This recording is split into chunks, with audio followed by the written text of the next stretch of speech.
Hello again, I'm Matthew from thewetpen.com, and if you've been following this channel for a while, you might remember the video that I posted last year about the Kanwrite Mammoth fountain pen and its massive number 9 sized nib. The Mammoth was a pen that I originally had mixed feelings about. I liked the ebonite and the nib, but I didn't like the clip and some of the design choices. I won't repeat that entire video here, I'll just let you watch the original. There should be a link to that on the screen now, but it turns out that with some time, I got used to some of the things that bugged me at first, and I ended up ordering another Mammoth, this time in black ebonite. But after I placed my order, I got an email from the folks at Kanwrite, and I was told that they have designed a new version of the Mammoth, and they asked if I'd like to try it out. And of course I said yes, so I bought one of those too. And this is it. It's called the Mammoth X. As you can see, this new model is a clipless design with simpler body lines. The cap and body both have straight parallel sides, and they now have rounded ends instead of the long cones of the original.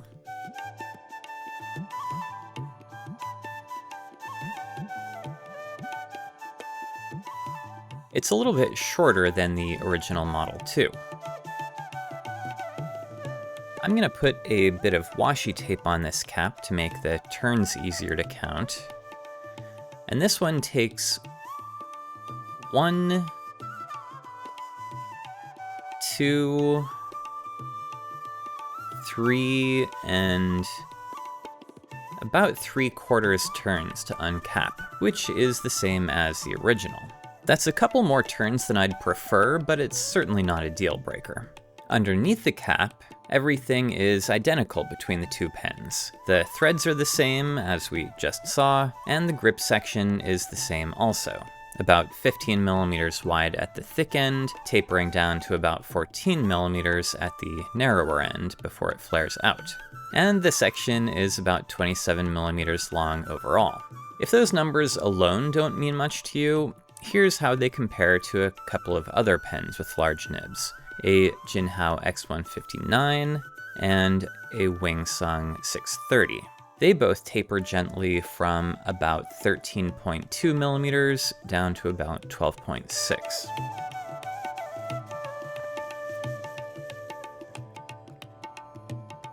And then there's the nib, which is the same as the original, at least mostly the same. This huge nib is polished stainless steel, and I ordered a broad tip. The nib is 45 millimeters long overall, with about 28 millimeters exposed, and it's about 10 millimeters wide at the end of the grip and 9 millimeters inside of the pen, and it widens to about 12.5 at the shoulder. One significant difference that you might notice here is that the new nib is missing the decorative stamped line work of the older gold-plated nib. And while I certainly do understand the appeal of clean, minimalist design sometimes, I think that this is a missed opportunity. India has such a strong history of traditional designs and iconography. I'd love to see some of that included in this nib to compete with the beautiful designs that we get on Chinese nibs. I think an Indian elephant motif would be wonderful, considering the name of the pen, even if some of you might find that a little too on the nose. Anyway, this nib works in conjunction with a large 9mm wide ebonite feed, which is housed in a screw-in nib unit.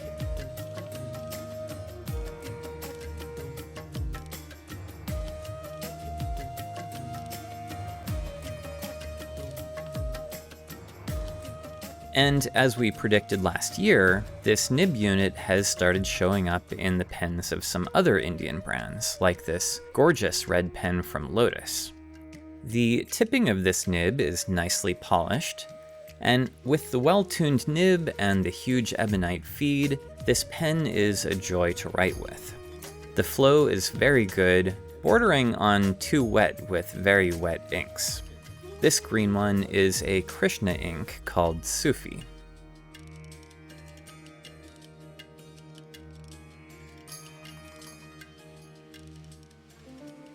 Now, if I start to unscrew the grip section, you can see that there are a lot of fine threads here, so using this pen as an eyedropper should be possible. If you do decide to use it as an eyedropper, this big body will hold between 7 and 8 milliliters of ink. But even if you don't, you'll still get a substantial ink capacity because of this piston-filling ink reservoir that comes with the pen and holds about 1 milliliter of ink. That is double the capacity of a typical Schmidt International cartridge converter. And if that's not enough ink to last you through the day, the Mammoth also includes this separate ink cartridge with a screw cap that you can fill with your ink of choice and carry along with you for whenever you might need it.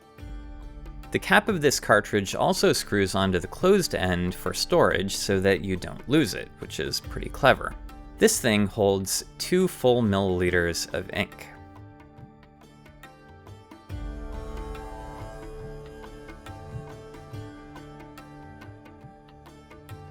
This is the same ink cartridge system that comes with another pen that I ordered from Kanwrite, the Emperor. I added this pen to my cart without reading the description fully, I guess, and I thought that it was an actual rosewood pen. But this is actually an all-metal pen with rosewood grain printed on the outside, and it costs a little less than $16.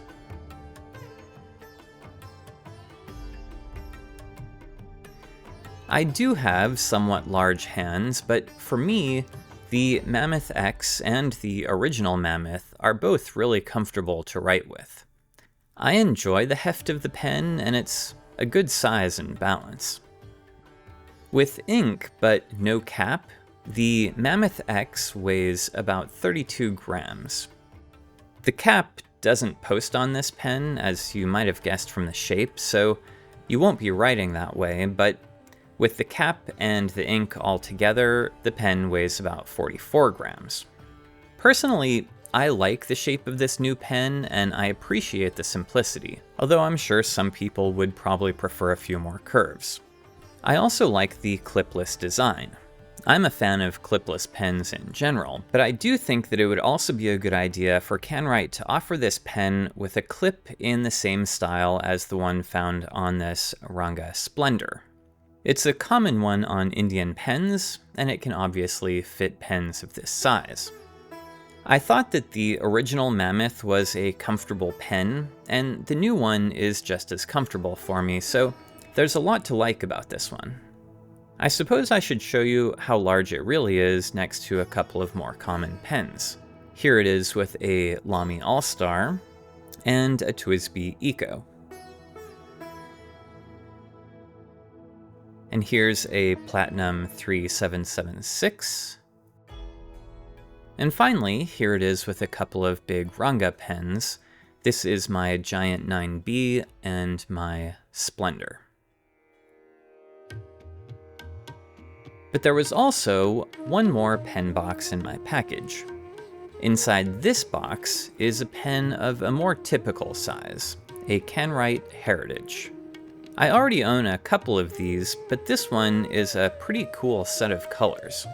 This particular colorway is called the Ebony Kingfisher, after the bird, of course, and this one has black hardware and a black nib. Kanwrite gave me this pen to review. I didn't pay for it. But let me back up a bit, and I'll give you the broad overview first. This pen has a dark yellow cap with a red-orange top finial. And there's a cap band in this metallic black gunmetal finish. On the front of the band, Kanwrite has been stamped into the metal, but unfortunately it's not quite level, and that will definitely bother some people. The clip has the same dark finish, and it also says Kanwrite down the length of the clip. The body of the pen is transparent light blue, and then there's a darker blue end cap. This is actually a blind cap, and if I unscrew it, you can see the knob to operate the piston filling system.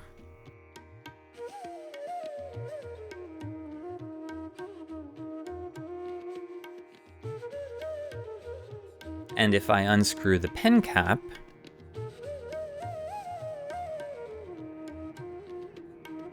that takes about 2.5 turns, you can see the clear grip section and the ink window.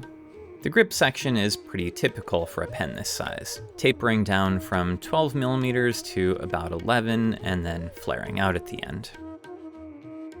And here's the nib, a little different than the typical Kanwrite shape. This nib has narrower shoulders and looks more sharp and pointy overall, which mimics the shape of the Kingfisher beak, which is a detail that I really appreciate. And when you turn it over, you can see that the ebonite feed has also been sharpened for this nib. Looking at other photos of this pen on the internet, the nib looks much more normally shaped, so maybe it's just mine that's this way. Anyway, along with these pens, I bought a set of 3 double broad nibs. A regular double broad, a double broad stub, and a double broad architect. This set of 3 was about $24, which is not too bad. Kanwrite has their own nib unit designed for their Heritage and their Desire fountain pens, which are not compatible with Jowo or Bach. But I'm gonna leave the original nib in this pen. Kanwrite made this one specially for me, and it's a triple broad.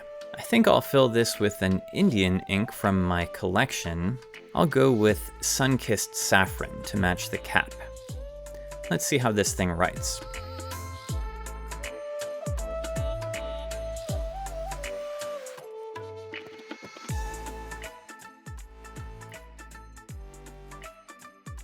Very nice and smooth, a beautifully broad line, and with the ebonite feed, this is as wet as you'd hope. Very nice. The cap of this pen does post, which is handy, and it's a comfortable size with or without the cap.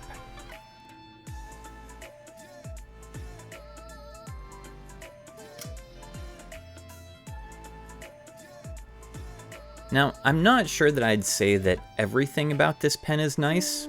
The finish of this pen is good, but not exactly perfect. Some of the injection mold lines have not been polished off completely. And down here, I think that this is some glue that is squeezed out.